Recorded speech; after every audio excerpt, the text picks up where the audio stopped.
Assalamualaikum warahmatullahi wabarakatuh. Selamat pagi anak-anak semuanya. Waalaikumsalam warahmatullahi Waalaikumsalam warahmatullahi wabarakatuh. Selamat wabarakatuh. pagi, Bu. Selamat pagi, Bu. Oke, bagaimana nih kabarnya hari ini? Apakah sehat semua? Alhamdulillah kabarnya baik dan sehat, Bu. Alhamdulillah, semoga semuanya baik dan selalu diberikan kesehatan ya. Oke, baik. Bertemu lagi dengan Ibu di mata pelajaran korespondensi. Hari ini kita akan membahas beberapa materi yang menarik, namun sebelum itu alangkah baiknya kita awali dengan berdoa terlebih dahulu. Semoga apa yang kita pelajari hari ini dapat bermanfaat dan dapat kita terapkan di kehidupan sehari-hari. Oke, berdoa sesuai dengan keyakinan dan agama masing-masing. Ibu persilahkan. Berdoa tidak dibatasi. Oke, selanjutnya Ibu akan memeriksa kehadiran kalian terlebih dahulu. Bagi nama-nama yang dipanggil, nanti bisa langsung mengaktifkan mikrofonnya dan mengucapkan hadir ya. Oke, yang pertama, Alvira Rahmadani, apakah hadir? Oke, Amanda Stianingrum. Oke, Alif Ramadan. Baik. Amanda Meisha Sabela. Hadir, Bu. Oke, selanjutnya Dava Nur Rahmandi. Oke, dan terakhir Siti Ngainia. Hadir, Ibu. Oke, baik. Berarti semuanya hadir ya. Oke, lanjut. Hari ini kita akan membahas tentang proses komunikasi. Nah, dari pembelajaran ini, Ibu berharap anak-anak dapat menjelaskan proses komunikasi serta dapat merumuskannya dalam bentuk gambar. Kemudian menyebutkan langkah-langkah proses komunikasi dengan benar dan memahami faktor apa saja yang menjadi faktor keberhasilan dan penghambat dari komunikasi itu sendiri. Nah, sebelum masuk ke pembahasan inti, kita bareng-bareng ingat lagi yuk apa materi yang sudah kita bahas di pertemuan sebelumnya. Nah, jadi kemarin kita sudah membahas pengertian komunikasi, dasar komunikasi, dan komponen komunikasi. Lalu apa aja sih yang dimaksud dari ketiga topik tersebut? Ada yang bisa menjawab? Saya izin menjawab, Ibu. Baik, Mbak Siti, silahkan. Baik, Ibu izin menjawab ya. Komunikasi merupakan proses penyampaian berita dari suatu pihak ke pihak lain dengan menggunakan suatu sarana untuk mendapatkan saling pengertian antara kedua belah pihak. Kemudian, dasar komunikasi tersebut ialah untuk berpikir mengenai suatu pesan atau ide yang akan disampaikan. Seperti itu, Bu. Oke, baik. Terima kasih, Mbak Siti. Nah, betul sekali ya apa yang disampaikan Mbak Siti. Jadi, komunikasi adalah proses penyampaian suatu pesan dari satu pihak ke pihak lainnya yang akan menerima berita tersebut dengan menggunakan suatu sarana atau media. Nah, media ini ada bermacam-macam ya. Yang pertama itu ada media audio. Nah, media audio ini hanya bisa kita dengar, contohnya radio atau telepon. Kemudian ada media visual. Nah, media visual ini hanya bisa kita lihat, misalnya dalam bentuk tulisan. Nah, contohnya ada di poster atau spanduk atau baliho. Kemudian ada media audiovisual yang bisa kita lihat dan bisa kita dengar. Contohnya adalah televisi. Kemudian betul sekali apa yang disampaikan Mbak Siti tadi, bahwa dasar dari komunikasi adalah berpikir. Nah, berpikir ini maksudnya adalah sang komunikator akan memikirkan apa pesan yang akan disampaikan, apa tujuan penyampaian pesan tersebut, begitu. Nah, bagus sekali apa yang disampaikan oleh Mbak Siti. Terima kasih Mbak Siti sudah berani untuk menjawab. Ada lagi yang mau menyampaikan pendapatnya? Saya, Bu. Oke, silakan Mbak Amanda. Baik, Bu. Terima kasih izin menyampaikan pendapat saya. Sebelumnya, kita juga membahas dua keterampilan dasar serta komponen komunikasi. Dua dasar keterampilan dalam komunikasi antara lain, yang pertama, keterampilan menyampaikan, yaitu keterampilan berbicara, menulis, mengarang, serta memberi isyarat. Keterampilan yang kedua yaitu menerima. Keterampilan ini mendengarkan, membaca, serta memahami isyarat. Kemudian terdapat komponen komunikasi. Di antaranya ada komunikator atau pengirim pesan, ada encoding yaitu proses pengiriman pesan, yang ketiga ada pesan, decoding yaitu proses penerimaan pesan, yang kelima ada komunikan atau penerima pesan, dan yang terakhir ada tanggapan. Itu Bu pendapat dari saya. Oke, bagus sekali apa yang disampaikan Mbak Amanda. Terima kasih Mbak Amanda. Nah, betul ya bahwa terdapat dua dasar keterampilan dalam komunikasi, yaitu yang pertama keterampilan menyampaikan. Nah, ini meliputi keterampilan berbicara, menulis, mengarang, serta memberi isyarat. Nah, kenapa harus ada keterampilan berbicara? Nah, kita kan berbicara ini di depan umum atau berhadap-hadapan, itu harus dibiasakan. Karena jika tidak terbiasa mungkin akan gugup atau grogi juga. Jadi, harus dibiasakan untuk berbicara di depan umum.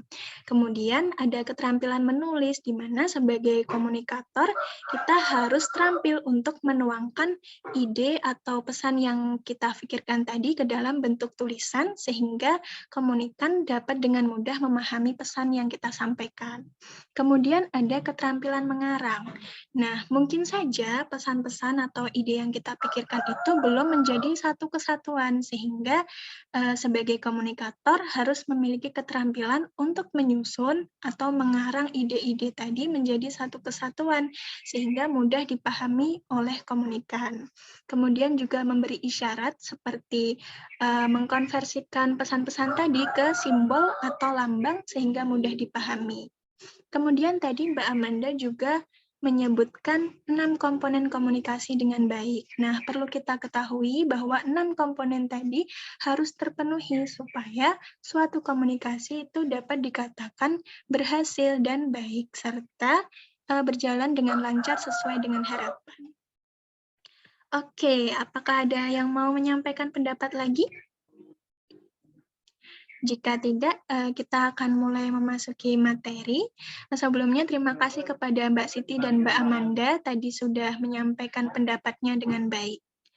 Oke, Ibu izin share screen materinya ya.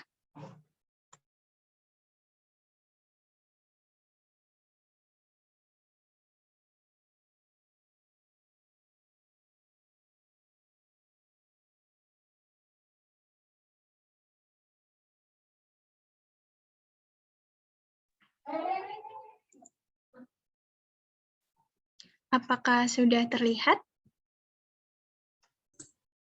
Sudah, Bu. Sebentar. Kita kepencet stop share. Sebentar ya.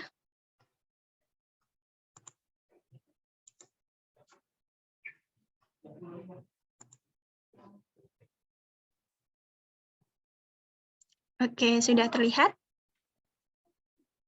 Sudah, Ibu. Oke, kita langsung masuk ke materi inti ya. Nah, ini adalah proses komunikasi. Apa yang akan kita pelajari hari ini?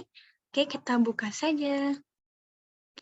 Nah, ini tujuan pembelajarannya. Tadi sudah Ibu sampaikan juga bahwa di pelajaran kali ini diharapkan anak-anak dapat mengemukakan proses komunikasi, kemudian merumuskan proses komunikasi tersebut dengan gambar, kemudian mengidentifikasi langkah-langkah proses komunikasi dengan benar, dan menganalisis faktor penyebab keberhasilan dan penghambat komunikasi.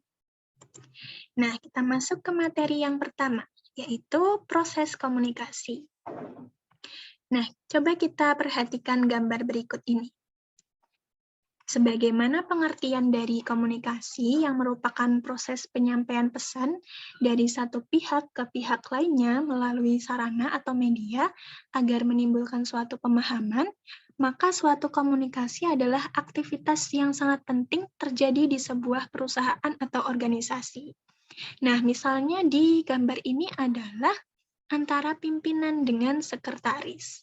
Nah, pimpinan ini berpikir tentang pesan apa yang akan disampaikan kepada sekretarisnya. Nah, berpikir ini kan tadi meliputi tujuannya juga, tujuan mengapa pesan itu disampaikan. Nah, ketika sudah ada pesan yang akan disampaikan, maka akan ada proses encoding, di mana komunikator ini, di mana komunikator ini akan menyusun pesan-pesannya untuk disampaikan kepada komunikan.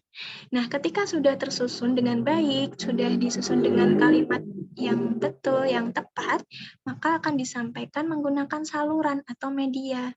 Nah, media ini bisa berupa tadi media audio, media visual, atau media audiovisual.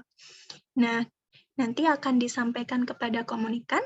Setelah disampaikan, maka akan ada proses decoding, di mana komunikan akan melalui proses penerimaan.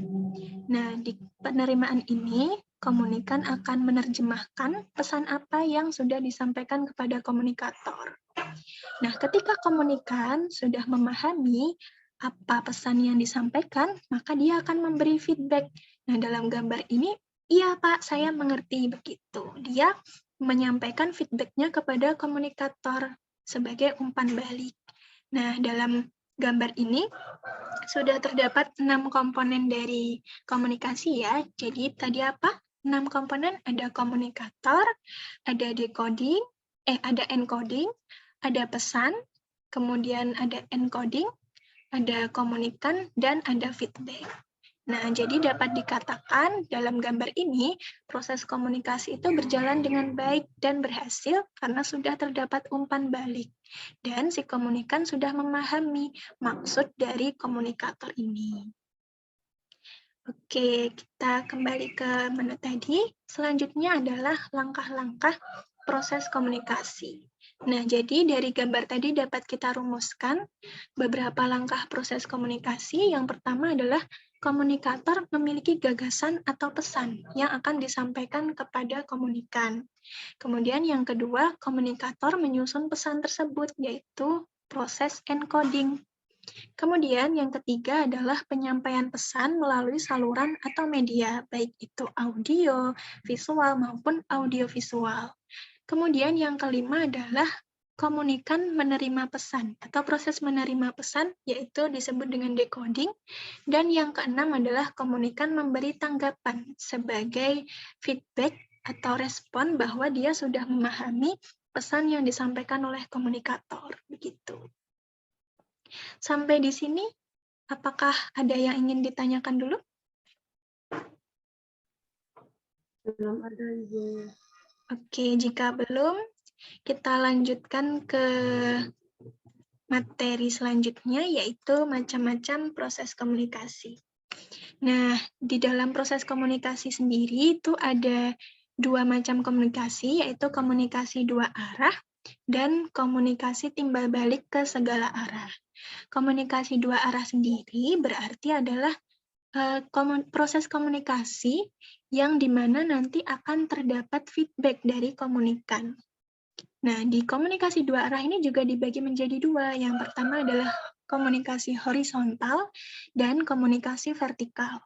Komunikasi horizontal adalah komunikasi yang terjadi antara pimpinan atau pimpinan dengan pimpinan atau bawahan dengan bawahan. Dalam kata lain, komunikasi horizontal ini terjadi di jabatan yang sederajat begitu.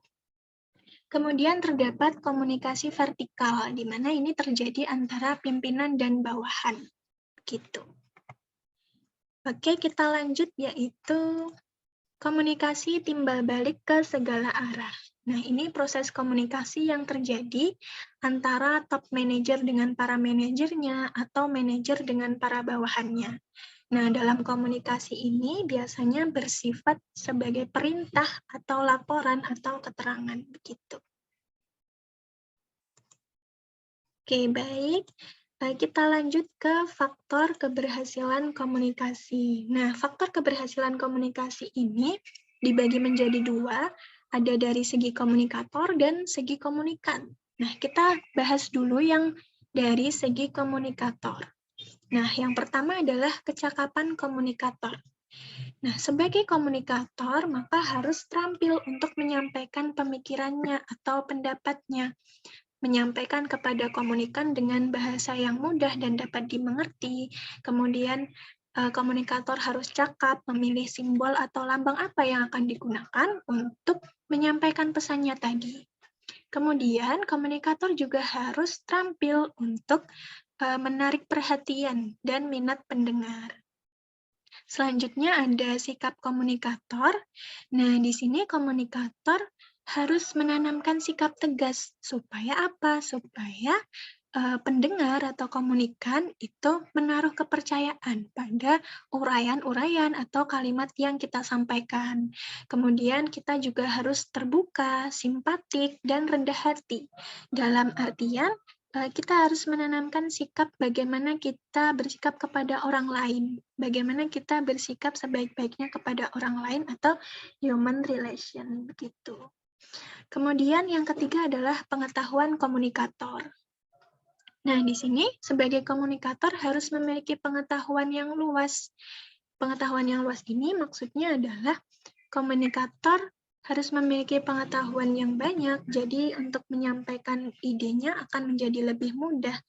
Dan mungkin saja komunikan atau orang yang menerima pesan itu pengetahuannya mungkin saja lebih sedikit dari kita. Jadi bahasa yang dia gunakan tidak terlalu banyak, sehingga kita sebagai komunikator harus memilih bahasa yang mudah dipahami untuk disampaikan kepada komunikan. Kemudian yang keempat terdapat sistem sosial. Nah, di sini sebagai komunikator, kita harus memperhatikan sistem sosial tersebut. Misalnya dalam kehidupan bermasyarakat, ada kepala desa, ada Bapak RT, Bapak RW, dan mungkin ada masyarakat lain yang tidak menduduki posisi tersebut. Maka kita harus memperhatikan sistem sosialnya, memperhatikan kedudukan sosialnya, sehingga kita menyesuaikan cara bicara kita juga. Terus yang kelima ada fisik dan indera komunikasi. Nah, fisik kita yang baik, yang sehat, itu juga akan mempengaruhi keberhasilan komunikasi. Suara kita yang jelas, mantap, intonasinya tepat, pengucapannya jelas, itu juga akan mempengaruhi. Kemudian gerak tubuh kita jangan berlebihan, sesuai dengan porsinya, begitu. Oke, kita lanjut, yaitu dari segi komunikan. Nah, faktor keberhasilan komunikasi dari segi komunikan ini hampir sama dengan dari segi komunikator, ada kecakapan komunikan, ada sikap komunikan, ada pengetahuan komunikan, sistem sosial, juga fisik dan indera komunikasi. Nah, bedanya di pengetahuan komunikan. Apabila pengetahuan komunikan pun sama luasnya dengan komunikator, maka akan lebih mudah terjadinya saling pemahaman tadi. Begitu. Nah, sampai di sini apakah ada yang ingin ditanyakan terlebih dahulu?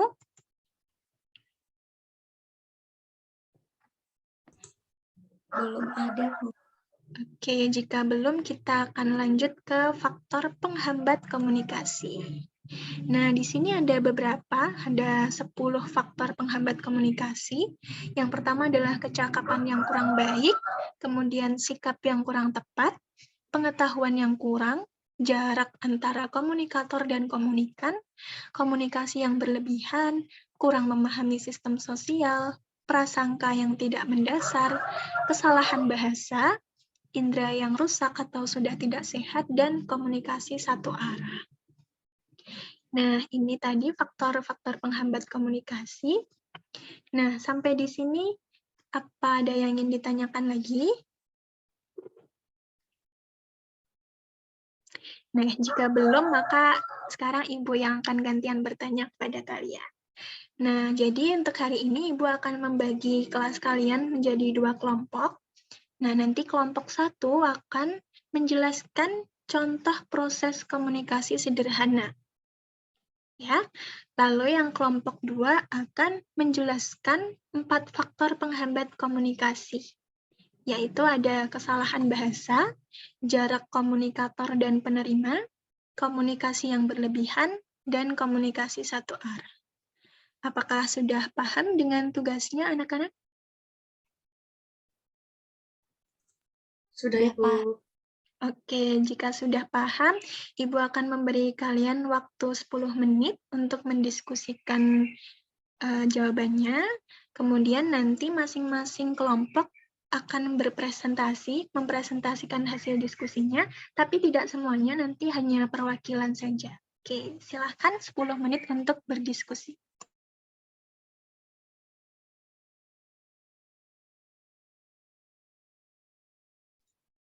Oke, sudah 10 menit anak-anak, silahkan kepada kelompok 1 untuk mempresentasikan hasil diskusinya. Siapa yang akan mewakili presentasi? Saya, Bu. Oke, silakan Mbak Amanda. Baik, Ibu, terima kasih atas kesempatannya. Di sini saya izin menyampaikan hasil diskusi kelompok 1 mengenai menjelaskan contoh proses komunikasi sederhana. Alvira adalah sebagai sumber dari proses komunikasi yang disebut komunikator. Alvira ingin menyampaikan pesan dari ibu guru kepada Alif, yang merupakan komunikan, tentang tugas matematika yang harus dikerjakan pada jam pelajaran matematika hari ini. Tugas matematika tersebut berperan sebagai pesan. Kemudian, Alvira menyusun kata-kata untuk menyampaikan pesan tersebut kepada Alif. Proses ini disebut encoding, yaitu proses penyampaian pesan meliputi bagaimana dia menyusun kata atau kalimat dan disampaikan menggunakan media apa. Kemudian, Alvira menyampaikan pesan yang telah ia susun dengan menemui Alif secara langsung. Hal ini berarti Alvira menyampaikan pesan melalui gelombang udara sebagai perantaranya. Alif mendengar pesan tersebut dan segera menerjemahkan apa maksud dari pesan yang disampaikan oleh Alvira. Proses ini disebut dengan decoding. Alif sudah memahami pesan sesuai dengan yang dimaksud Alvira, sehingga ia berkata kepada Alvira bahwa ia sudah memahaminya, yang kemudian disebut dengan feedback atau tanggapan. Seperti itu, Bu, hasil diskusi dari kelompok pertama. Oke, terima kasih Mbak Amanda. Bagus sekali hasil diskusinya. Nanti akan Ibu review setelah kelompok 2 mempresentasikan hasil diskusinya. Oke, sekarang giliran kelompok 2, siapa yang akan mewakili presentasinya? Saya, Ibu. Oke, silakan Mbak Siti. Oke, Ibu, izin menyampaikan terkait hasil diskusi dari kelompok 2 mengenai 4 faktor dari penghambat komunikasi. Kelompok kami menemukan beberapa 4 faktor untuk penghambat komunikasi. Yang pertama itu kesalahan bahasa, yaitu sering terjadi penafsiran yang keliru disebabkan oleh karena perbedaan arti dari suatu istilah. Kemudian faktor yang kedua dari jarak komunikator dan penerima. Komunikasi dapat menjadi tidak lancar karena jarak yang jauh antara komunikator dengan komunikan. Kemudian faktor yang ketiga adalah komunikasi yang berlebihan. Kadang-kadang komunikasi yang tidak lancar terlalu banyak penjelasan sehingga mengaburkan isi atau maksud komunikasi yang sebenarnya. Kemudian faktor penghambat selanjutnya ada komunikasi satu arah, yaitu pendengar tidak diberi kesempatan untuk menanyakan atau menyampaikan saran-saran, sehingga apa yang ia terima tidak jelas. Hal ini akan menimbulkan penafsiran yang tidak tepat. Seperti itu Ibu dari kelompok kami. Terima kasih. Oke, baik. Terima kasih Mbak Siti dan kelompok 2. Oke, baik. Terima kasih ya kepada Mbak Amanda dan Mbak Siti sudah mewakili kelompok 1 dan 2 untuk presentasi hasil diskusinya. Ibu izin mereview hasil diskusi kalian ya. Nah, untuk kelompok 1, contoh proses komunikasi yang disampaikan sudah baik, sudah terdapat 6 komponen komunikasi dan terpenuhi seluruhnya. Jadi, dapat dikatakan bahwa komunikasi tersebut berjalan dengan baik, berhasil, serta sesuai dengan harapan si komunikator, yaitu si komunikan dapat memahami isi pesannya tadi. Kemudian dari contoh ini dapat kita ketahui juga bahwa hal tersebut sering terjadi di kehidupan sehari-hari. Kalian pasti pernah kan mendapat tugas dari Bu Guru untuk menyampaikan pesan tersebut kepada teman kelas lain, begitu kan? Oke, selanjutnya ya, untuk kelompok 2, penjelasan yang disampaikan tadi juga sudah betul. Maka dari itu, kita itu baik sebagai komunikator maupun sebagai komunikan perlu untuk memilih kata atau bahasa yang mudah dipahami, sehingga tidak terjadi kesalahan penafsiran.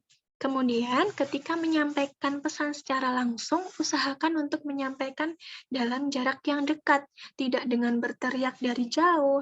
Jadi nanti kan komunikan tidak dapat memahami isi pesan kita. Kemudian, sampaikan pesannya secukupnya saja, tidak perlu berlebihan dengan menambahkan pesan-pesan lain yang tidak terlalu penting. Dan terakhir adalah hindari komunikasi satu arah. Nah, dalam komunikasi itu tentunya kita harus memberikan kesempatan kepada komunikan untuk bertanya atau mengklarifikasi sesuatu agar pesan yang disampaikan tadi dapat ia pahami dengan baik. Begitu. Nah, selanjutnya, apakah tadi sudah disampaikan hasil diskusi dari 2 kelompok? Dan terakhir hari ini Ibu ada kuis, ada 3 kuis, nanti silahkan dijawab. Ibu akan share PowerPoint lagi.